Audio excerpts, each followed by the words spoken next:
Hello guys, good morning! Welcome to our backyard gardening.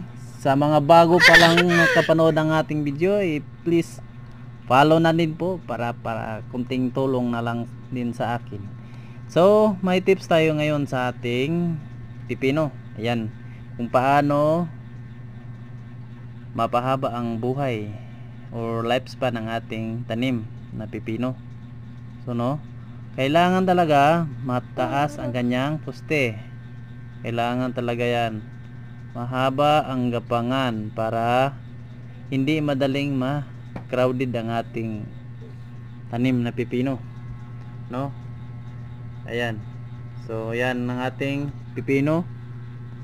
Ika 12 yan. 12 harvest. So medyo matanda na. Ayan, medyo may dilaw na rin ng mga dahon. Ayan, pero hindi pa gaano kasikip ang ating mga baging. Ayan, mas masyado pang maluwang, no? So medyo nagpo-pruning din tayo konti kasi di natin na agapan kasi ang busy natin nung nakarang araw.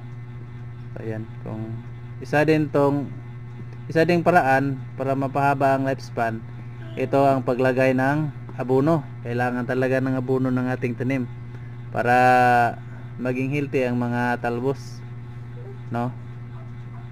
So kung may ipot kayo ng manok na available dyan, mas mabuti yun ilagay sa may gilid para mataas yun sa nitrogen, kukondisyon ang kanyang mga talbos.